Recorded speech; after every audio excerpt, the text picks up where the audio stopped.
locker room. Yeah, we in the locker room. Texas talk, yeah, you know what we about to do. Localize every angle's what we really do. We the source, we the pulse of the city too. All right, finally some decent news for the Texans when it comes to injuries. It is the Locker Room, #1 source for Texans daily digital content. I'm Landry Locker. You can hear me Monday through Friday, 10 to 2 on Sports Radio 610. Please subscribe, like, ride along, all that. Little late night edition because my sleep schedule is a little bit different, and there's a lot to talk about. We'll get into C.J. Stroud, what he said at the podium tomorrow. We'll go through that. We'll hear from DeMeco Ryan's here, but we start with the good news. Laramie Tunsil and Jimmy Ward return to practice. You got your franchise left tackle and your starting safety / captain in Jimmy Ward, which is very significant because, quite frankly, you are in a situation where with the injury and with Tavier Thomas, you need some versatility. You need guys who can cover. Whether it's the safeties, whether it's the linebackers, whether it's moving guys around, you need guys that can cover, and Jimmy Ward can do that. Now, he's not going to be your nickelback. That is going to be Graylin Arnold.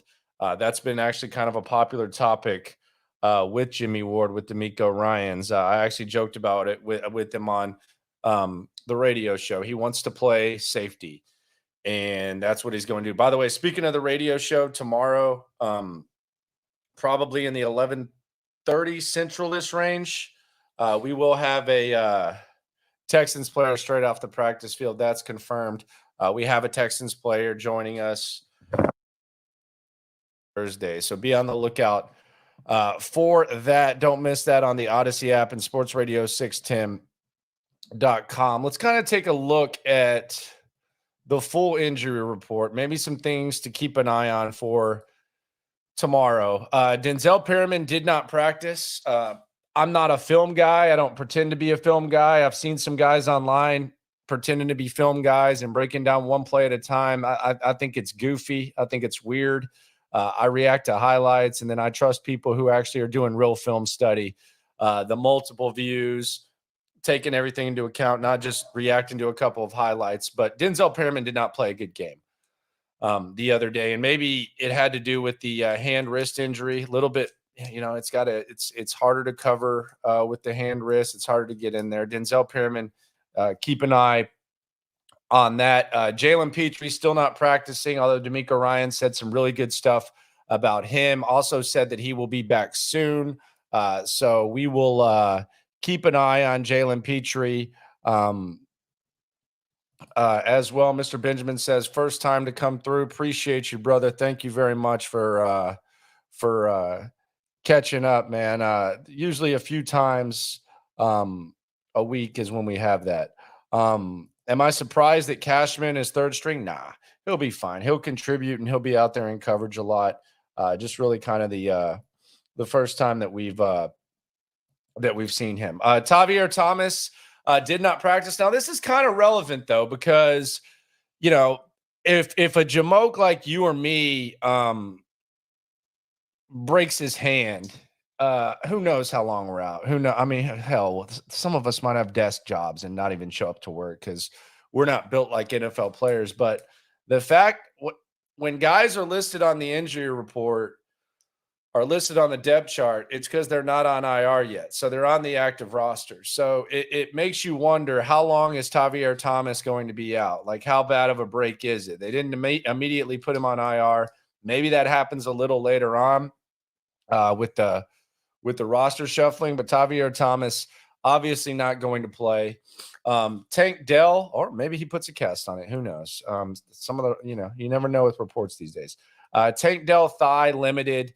Wouldn't read too much into that, but would keep an eye on tomorrow's injury report to see how he looks. George Fant, ankle knee limited. Let's keep an eye on that. Grenard, let's keep an eye on that. A lot of these guys are going to get veteran days off. Veteran days off are always on Wednesday. You see at the very bottom, Robert Woods, rest. Some guys get that kind of treatment. So there is that. CJ practice. DeMeco was very emphatic that he's fine and he's good to go. So we'll keep an eye on that. And then Tunsil limited, Jimmy Ward limited. It's not a real intense practice. Tomorrow's layout will tell us a hell of a lot more than the Wednesday report. Wednesday report, a lot of veterans get days off. So we'll keep an eye on that. The secondary's fine. You're just missing Jalen Petrie right now. It's not purgatory. I guess you can say Tavier, but if you're getting Jimmy Ward back and you're getting Petrie back, I wouldn't say purgatory. I think the Jimmy Ward thing goes a very, very long way. The O-line, yes, but you got Tunsil, so you'll see what happens. You'll be without Juice and Titus. But, yeah, things could be worse. I've also kind of come up with a theory that might give you hope when it comes to the Jags. But before I give you that theory, and you might believe it, you might not. I'm not going to bet on the Jags. I'm not giving you some sort of guarantee, but I've been kind of beating myself up trying to figure out, what would give the Texans a chance? Outside of the any given Sunday cliches, all that BS, what could allow the Texans to make up the 10-point spread that Las Vegas feels that they're up against? And let's be honest, they're up against a much more proven and much better football team. It's just the reality of the situation. I've got a theory that I'll throw at you, but first, let's hear DeMeco Ryan's. DeMeco Ryan's meets with the media and talked about a lot of things, specifically on the defense. Here's DeMeco Ryan's talking about the defense, and we'll hear him up talking about some other things here in the locker room.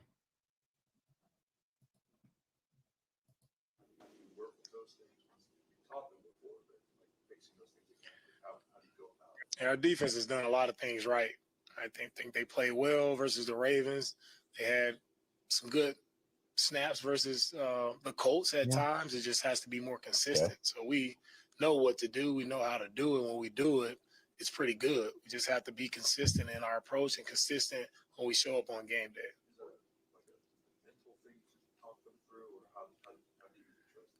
Yeah, we attack it just with everything. We attack it. We just coach it up. We keep coaching it, keep getting better at what we're doing. And it's just, to be a good pro in this league, you have to be consistent. Guys who last in this league, it's about consistency. It's not about flash plays. Can you do it on a consistent basis, day in, day out? That leads to success on Sundays. Well, they love Graylin Arnold, man. He loves Graylin. Hey, Graylin he's earned the right to get reps. Graylin has been with us from the start every day. Graylin is a hard worker. He's there. He's dialed in to what we're asking him to do. Graylin's still a good football player. He flies around, plays physical. So I know Graylin will do well with the role. Know that.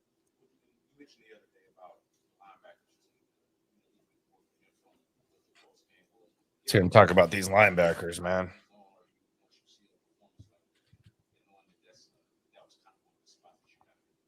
Yeah, we go through it and just keep encouraging the guys, keep coaching them up, right? We have young players at the linebacker position. It takes a ton of reps, right, to provide that consistency. They just have to keep going, keep playing fast, keep playing physical. The more reps they get, the better they'll get at what we're doing. So I know we have good young linebackers who can go play. We just have to show it. Okay.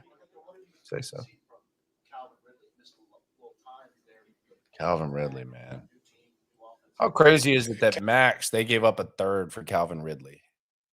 So the Texans gave up for Duke Johnson with B.O.B. and Gary and Conley. Man, that's pretty wild. That is a low-risk, high-reward move there. Calvin's an explosive playmaker, right? Wherever he catches the ball, you have to be ready. He's dynamic with the ball in his hands, really great hands on the perimeter of the defense, but he can also take those short passes that we talked about. He can go to the house. So when it comes to tackling, we have to be on it.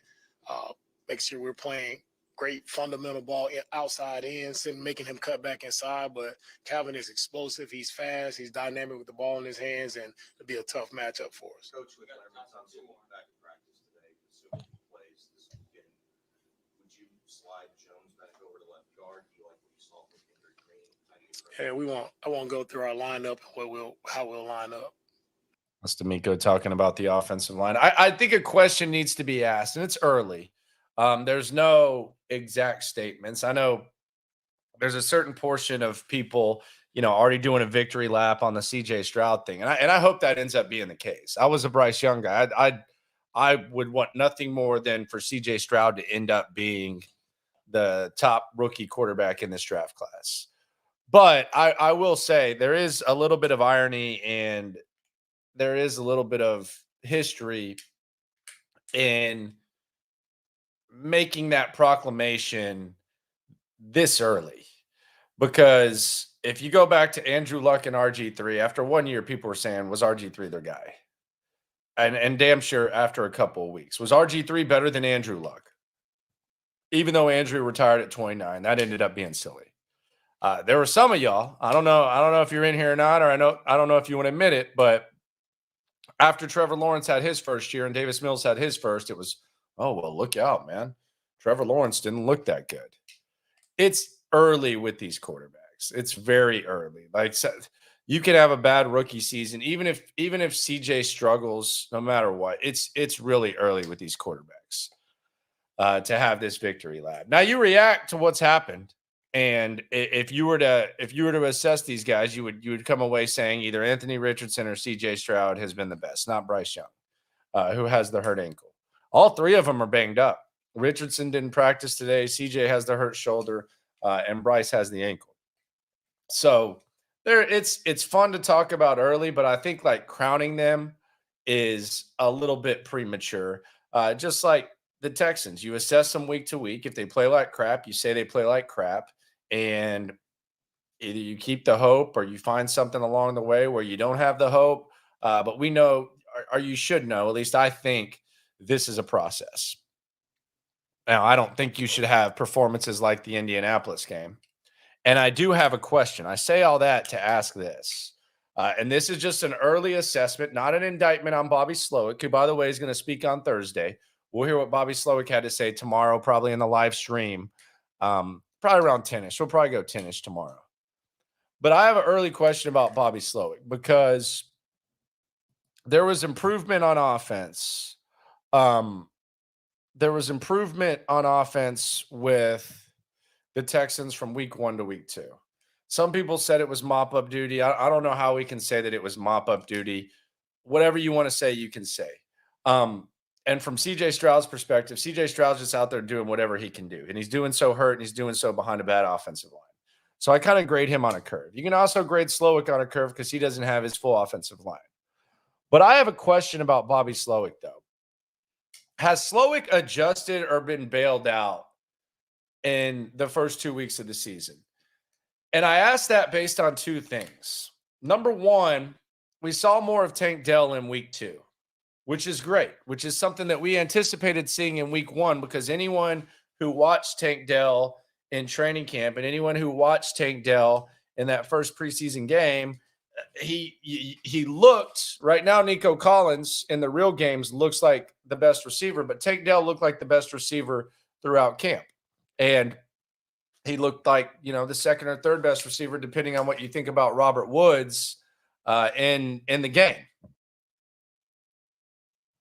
My question is, was Bobby Slowik going to get Tank Dell more involved week 2 no matter what? Or did Noah Brown getting hurt actually just force him to do it? Because we saw a hell of a lot. And I love Noah Brown. I think Noah Brown does a lot of dirty work. Friend of the show, talked to him, Jersey guy, real tough dude, grinded his way into the NFL. Kind of just one of those guys that coaches like. And I like Noah Brown. I enjoy my time talking to Noah Brown. But I ain't running third down screens for Noah Brown. If anything, I want Noah Brown street fighting the damn cornerback or something like that and blocking. I'm not throwing him a damn third down screen. But that's what was happening, and it happened on multiple occasions in week 1. So my question is, yes, we saw, like, you on the surface, you can say, yes, Bobby Slowik finally got Tank Dell more involved. In the big scheme of things, you can say it doesn't matter, but in the long term, if he's not able to make these adjustments himself and he has to get bailed out, I think that's something to keep an eye on. Like, would we have seen more Tank Dell had Noah Brown not gotten hurt? That's question number 1. Question number 2, you heard Robert Woods and you heard Tank Dell say they were telling Bobby Slowik, we got to throw the ball a little bit more. Texans were down 3 scores.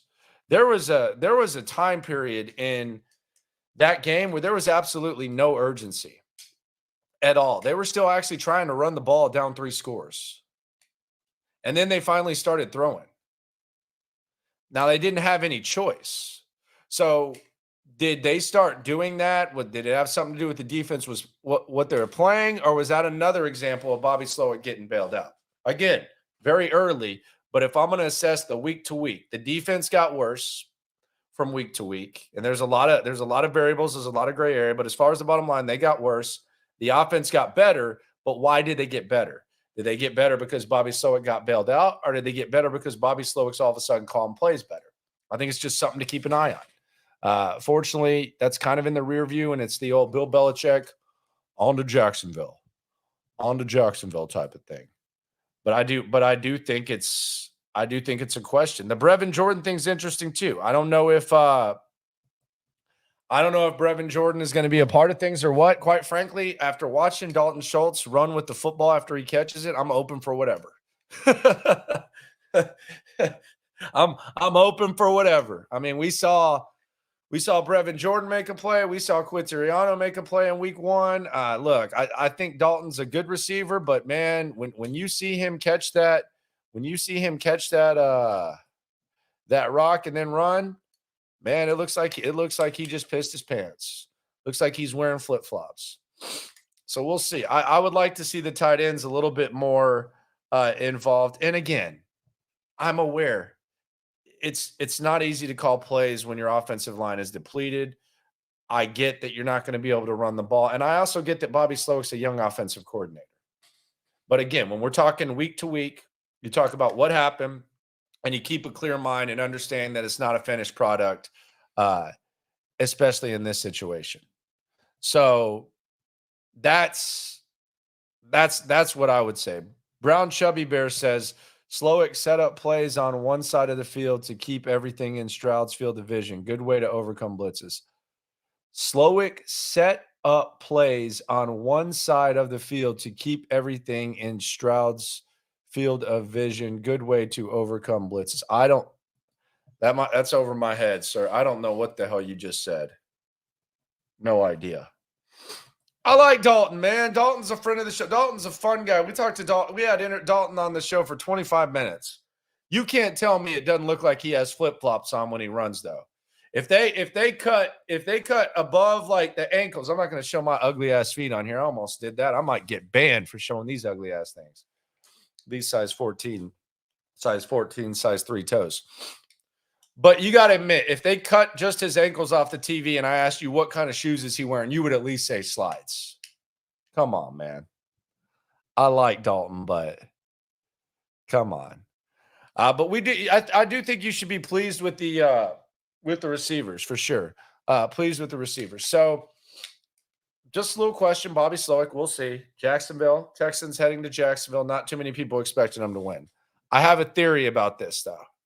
And it kind of gives me a little bit of hope that the Texans might be able to compete. And it is a theory that I think a lot of people in all walks of life can relate to. Probably a lot of you. Shout out to all the viewers. Please be sure to like the video when you leave. But here we go. I tried yesterday, and we don't have to. Like, there's been a lot of times where you've been defeated. By the way, the Texans have won 4 home games and tied 1 since 2020. How depressing is that? They've won 4 football games since 2020 at home.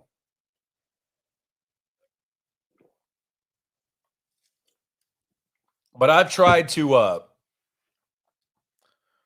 I was trying to like find a vision of, okay, how could the Texans catch the Jags slipping? Like in week 1, it was Baltimore. You're getting them at the right time. They might be rusty. Lamar Jackson, unfamiliar. And quite frankly, that's what happened. Baltimore admitted as much. So that theory played out. I didn't think they were able to take advantage. the Jacksonville thing was hard because I was sitting there thinking, like, okay, how can they do this? They're shorthanded. Jacksonville's coming off the Chiefs loss. How could the Texans have a chance in here? And then I kind of saw the light. And I've damn near convinced myself that this might be a close game. And it's something real world that we can most of us can relate to. And I'll bring it in my world. I work with a guy named Sean Pendergast. I think he's one of the best radio hosts in the history of Houston sports radio. He's one of my good friends. He's always prepared. He's passionate. He loves sports. He makes his co-hosts better for whenever he can, whenever he needs to. He steers it back. Very likable tone, etc. And Sean Pendergast, I think, is like one of the good stories in sports radio. And I enjoy listening to him from 6 to 10. He knows all the teams. He knows all the history.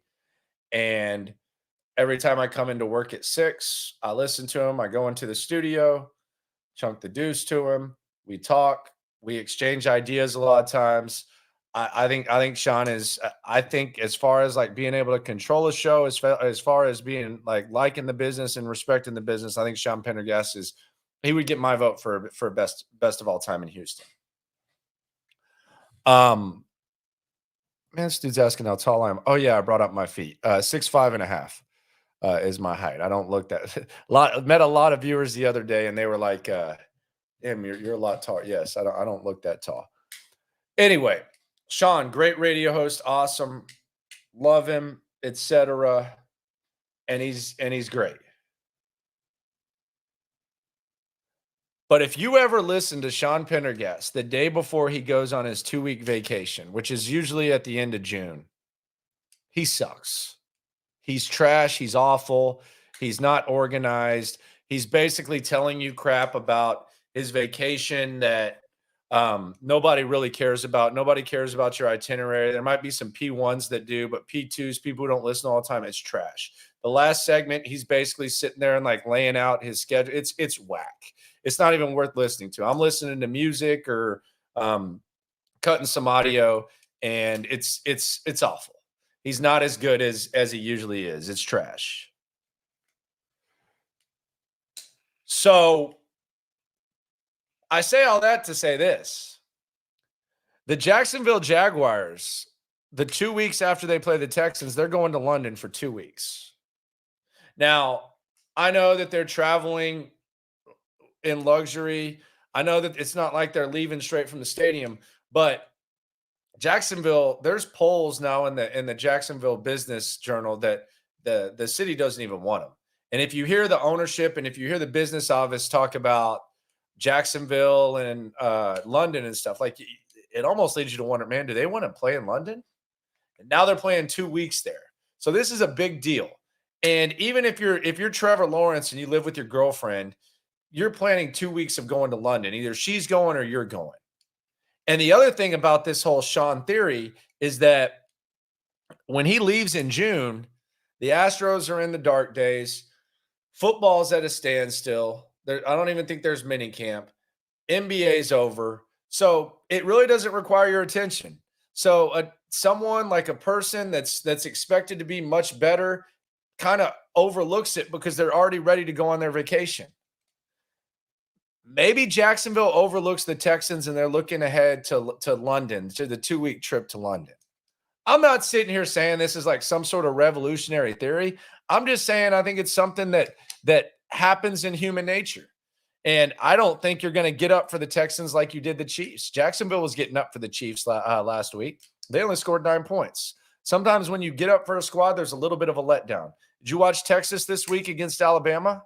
Or after playing Alabama against Wyoming? It was a one-possession game in the fourth quarter. It's 10-10. That happens.